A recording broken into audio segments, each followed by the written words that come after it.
आपको लगता है कि पेरेंट्स भी कहीं ना कहीं बच्चों पे बर्डन डाल रहे हैं? तो संडे एक ऐसा दिन होता है कि हर कोई इंसान थक चुका होता है। जो अलोहा प्रोग्राम है ये कैसे कॉम्पिटिटिव एग्जाम्स में और फ्यूचर एजुकेशन में हेल्प करता है? तो मुझे नहीं लगता कि आफ्टर 12th वो कोई भी कॉम्पिटिटिव एग्जाम नहीं कर पाएगा, वो डरेगा ही नहीं। तो ऐसे में जो फोकस होता है वो मेंटेन करना कितना चैलेंजिंग हो गया है आज के टाइम में? कि अगर मेरे पास एक 4th क्लास का बच्चा है तो मुझे नहीं लगता है कि क्लास 9-10 में उससे कोई भी प्रॉब्लम फेस। तो आप आज के पेरेंट्स को क्या मैसेज देना चाहेंगे रिगार्डिंग न्यू लर्निंग मेथड्स?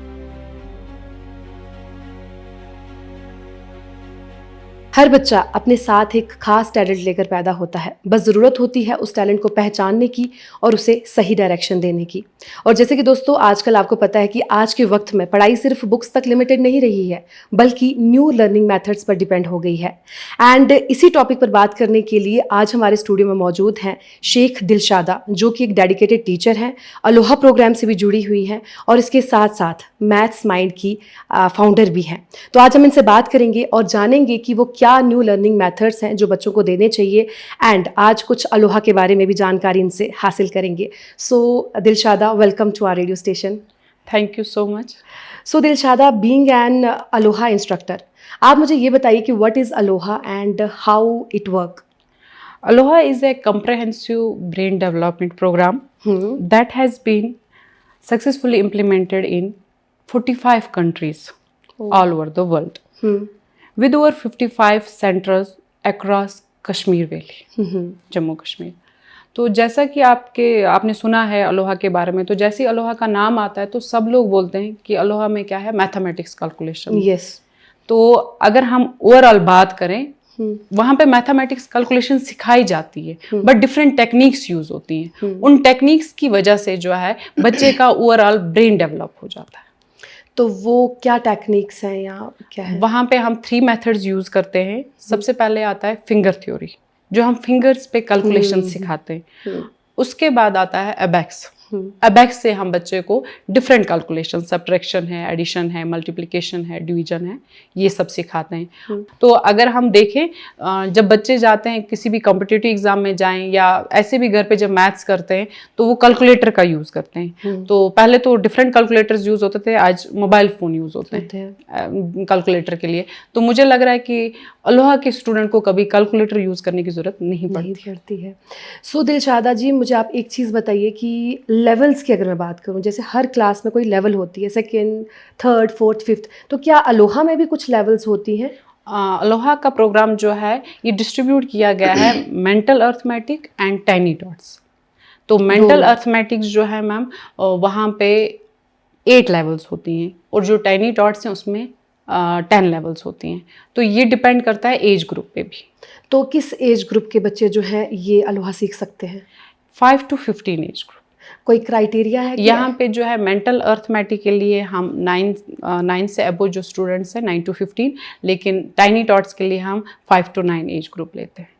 सो दिलशादा जी, मुझे आप बताइए कि how is Aloha different from other traditional method learning से? अगर हम ट्रेडिशनल लर्निंग की बात करें तो बच्चे हर साल वही चीज़ सीखते हैं, सेम प्रोसेस जो है वो हर साल फॉलो करते हैं।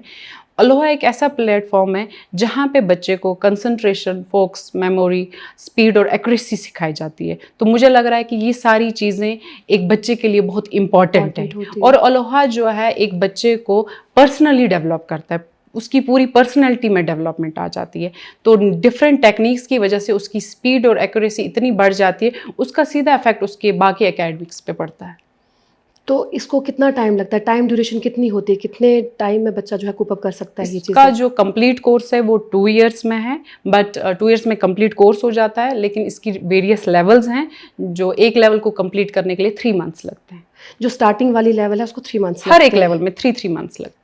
स्टार्टिंग लेवल ज़्यादा डिफिकल्ट होती है कि इजी होती है? नहीं, स्टार्टिंग लेवल्स जो होती है, बहुत से बच्चे जो होते हैं अगर उनको किसी भी चीज़ को जब स्टार्ट करते हैं, अगर तभी बच्चे को एक डर बैठ जाएगा तो मुझे नहीं लगता कि वो आगे जा पाएगा। जैसे हम अपने स्टूडेंट्स की बात करें, उनको मैथ्स का एक डर बैठ जाता है, हाँ, कि हम मैथ्स नहीं कर पाते, बट ऐसा कुछ भी नहीं है। मुझे लग रहा है सबसे ईजी सब्जेक्ट मैथ्स है। क्यों? क्योंकि उसमें आपको याद रखने की चीज़ें जरूरत नहीं है। आपने एक बार प्रैक्टिकली कर लिया, प्रैक्टिस कर ली, कंसेप्ट क्लियर हो गए, उसके बाद आपको रटिफिकेशन मारने की जरूरत नहीं पड़ती है। लेकिन बहुत सारे बच्चे जो है मैथ्स का डर लेके मैथ्स छोड़ देते हैं। अगर मैं अपनी बात करूं तो मेरे को भी स्टार्टिंग में मैथ्स का बहुत ज़्यादा डर था, डर लगा रहता था कि मैं कैसे करूंगी कैसे नहीं करूंगी। लेकिन कहीं ना कहीं अगर अलोहा से आप जुड़ते हैं, अलोहा प्रोग्राम से आप जुड़ते हैं, तो मुझे लगता है कहीं ना कहीं इंसान के वो डर निकल जाएगा। माइंड में भी ये आता है कि नहीं हम कर सकते हैं, तो कहीं ना कहीं इंसान सीख ही लेता है। क्योंकि अगर मेरे पास एक 4th क्लास का बच्चा है, इवन 3rd क्लास का बच्चा है, 5th क्लास का बच्चा है, तो जब वो आज इस एज में बड़ी बड़ी कैलकुलेशंस कर लेगा, तो मुझे नहीं लगता है कि क्लास 9-10 में उसे कोई भी प्रॉब्लम फेस करनी पड़ेगी। हाँ, ये तो हमें भी देखने को मिलता है कि बाकी बच्चों को बाकी सब्जेक्ट्स को लेकर उतना डर नहीं होता है जितना मैथ्स को लेकर होता है, और कहीं ना कहीं इंसान ना जब परेशान होता है तो मैथ्स कर भी नहीं पाता है।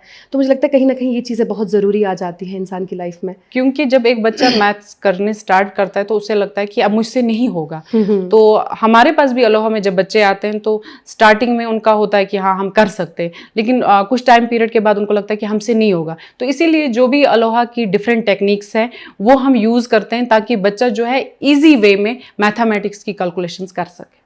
आप जिस टाइम पे बच्चा अलोहा में एंटर करता है या कोई एकेडमी में पार्टिसिपेट करता है, तो आप मुझे बताइए कि आप स्टार्टिंग में उसको फिंगरिंग वाली टेक्निक देना शुरू कर देते हैं कि कोई स्टार्टिंग में? इसका एक पूरा प्रोसेस होता है कि आपने उसको पहले फिंगर थ्योरी सिखानी है, फिर एबैक्स सिखाना है, फिर मेंटल सिखाना है, ये लेवल वाइज चलता है। दैट मीन्स कि स्टार्टिंग जो है फिंगरिंग से ही बिल्कुल होती है।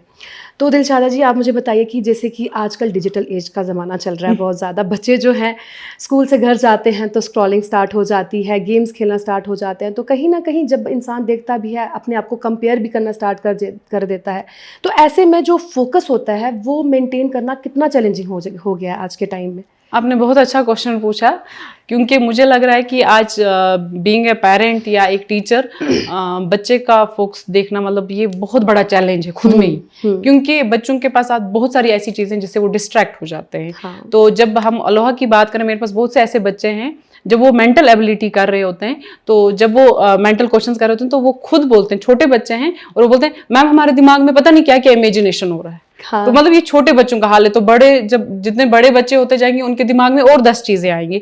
तो मुझे लग रहा है कि अलोहा एक ऐसा प्लेटफॉर्म है हमारे लिए कि जहाँ पे हम बच्चे की जो फोकस कंसंट्रेशन पे अच्छे से काम कर सकते हैं। एक बेस्ट प्लेटफॉर्म है एक बच्चे के लिए। तो आप आज के पेरेंट्स को क्या मैसेज देना चाहेंगे रिगार्डिंग न्यू लर्निंग मेथड्स के बारे में, अपने बच्चों को कैसे इन चीज़ों में लाएं? अगर हम देखें तो एक बच्चा जो होता है, एक स्टूडेंट पूरे वीक स्कूल जाता है, उसके बाद हम संडे को सोचते हैं कि ये रेस्ट करे। हर एक पेरेंट ऐसा ही सोचता है कि रेस्ट कर ले। तो रेस्ट करने के लिए वो घर पे बैठा है, सपोज 2 मिनट के लिए हम बात करते हैं, तो वो मोबाइल फ़ोन 2-3 घंटे देखता है। मुझे नहीं लगता है कि आज कोई भी बच्चा ऐसा होगा जो संडे को 2-3 घंटे फ़ोन यूज़ नहीं करता होगा। तो मेरी पेरेंट्स से रिक्वेस्ट है कि वो इनको डिफरेंट एक्टिविटीज़ में पार्टिसिपेट कराएं, जैसे अलोहा है, कोडिंग है, कैलीग्राफी है, इंग्लिश स्पीकिंग है। क्योंकि अगर आपका बच्चा संडे को 2 घंटे वहां जा रहा है या 1 घंटे के लिए जा रहा है तो कुछ नई चीजें सीख के आ रहा है। तो मुझे लग रहा है कि आज के पेरेंट्स को स्कूल्स के साथ साथ इन चीज़ों में अपने बच्चों को ज़रूरी है इनरोल करना।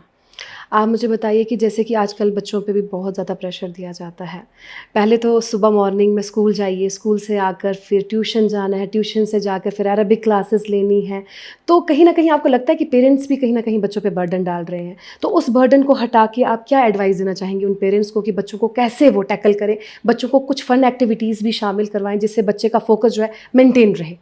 देखिए, जैसे हमें पता है कि हमारे पास जब एक स्टूडेंट आता है संडे को, तो संडे एक ऐसा दिन होता है कि हर कोई इंसान थक चुका होता है। चाहे वो बड़े की बात करें, बच्चे की बात करें, यानी एक स्टूडेंट जब कंप्लीटली एक पूरे वीक स्कूल जाता है तो संडे को वो नहीं मानेगा अलोहा आना। तो हमने बहुत सारी ऐसी एक्टिविटीज़ कराते हैं क्लासरूम में। हमारी ड्यूरेशन जो क्लास की होती है मैम वो 2 आवर्स होती है। तो 2 आवर्स में हम उनकी क्लास वर्क, होमवर्क और उसके बाद हम कुछ एक्टिविटीज कराते हैं जिससे बच्चा जो है एंगेज हो और बच्चे को अच्छा लगता है फिर अलोहा आना। क्योंकि उसको साटा बर्डन ही लगना चाहिए। जब बच्चे को बर्डन लगेगी कोई चीज तो वो उसमें पहले ही हार जाता है। तो दिलशादा जी, लास्ट क्वेश्चन मेरा आपसे ये है कि जो अलोहा प्रोग्राम है ये कैसे कॉम्पिटिटिव एग्जाम्स में और फ्यूचर एजुकेशन में हेल्प करता है? जब हम आज बच्चा हमारे पास 5th क्लास का है, 6th का है, 7th का है, तो हमें लग रहा है कि अलोहा बर्डन बन रहा है बच्चे के लिए, ये इंग्लिश स्पीकिंग जो है बर्डन बन रहा है, कोडिंग जो है बर्डन बन रहा है। लेकिन मुझे लग रहा है कि अगर हमें अपने बच्चे को एक कंपटीशन में भेजना है तो हमें उसको इन सारी चीज़ों में इन्वॉल्व करना बहुत ज़रूरी है। क्योंकि अलोहा जो है वो बहुत सारे ऐसे प्रोग्राम्स कराते हैं, जैसे स्टेट लेवल कॉम्पिटिशन आ गए, डिस्ट्रिक्ट लेवल कॉम्पिटिशन आ गए। अब एक बच्चा क्लास 5th का या 4th का या 6th का जाके एक स्टेट लेवल एग्जाम में बैठ रहा है, तो उसे समझ आ रहा है कि कंपटीशन होता क्या है। तो अलोहा में तो सबसे पहले जब हम क्लास करते हैं स्टार्ट, तो क्लास में ही इनका कंपटीशन स्टार्ट हो जाता है, क्योंकि 5 मिनट्स में बच्चे को 70 सम करने होते हैं। तो एक बच्चा जब ये ठान लेता है कि मैं 5 मिनट्स में 70 सम कर सकता हूँ, तो मुझे नहीं लगता कि आफ्टर 12th वो कोई भी कॉम्पिटिटिव एग्जाम नहीं कर पाएगा, वो डरेगा ही नहीं। तो ये अलोहा जो है एक ऐसा प्लेटफॉर्म दे रहे हैं बच्चों को कि डिफरेंट स्टेट लेवल्स कॉम्पिटिशन्स हैं, डिस्ट्रिक्ट लेवल कॉम्पिटिशन्स हैं, ताकि 12th तक बच्चा जो है इन सारी चीज़ों को फेस कर चुका होता है। जी मैम। और अगर हम रिसेंटली बात करें तो अलोहा जो है गैट एग्जाम्स कंडक्ट करा रहे हैं, उसकी रजिस्ट्रेशंस भी स्टार्ट हो गई हैं। तो मुझे लग रहा है कि ऐसे एग्जाम्स बच्चों को देने चाहिए जिससे वो 12th के बाद ये बोलें कि हम कॉम्पिटिटिव एग्जाम के लिए तैयार हैं। सही है। So thank you so much हमसे बात करने के लिए और हमें अलोहा के बारे में इतनी जानकारी देने के लिए। तो मैं भी उम्मीद करती हूँ कि जो हमारे व्यूवर्स हैं, जो हमारे लिसनर्स हैं, उन तक कोई ना कोई पॉजिटिव मैसेज जो है ज़रूर पहुँचा होगा। और अगर आपके बच्चे भी संडे के दिन रेस्ट चाहते हैं तो रेस्ट तो बेशक उनको दीजिए, लेकिन 2 से 3 घंटे जो है अलोहा प्रोग्राम से ज़रूर जोड़िए, ताकि बच्चे जो हैं न्यू लर्निंग मैथड जो है सीख सकें। तो दोस्तों आज के लिए इतना ही। फिर से आपके साथ मुलाकात होगी एक नए चेहरे के साथ। तब तक के लिए देखते और सुनते रहें रेडियो बारामूला।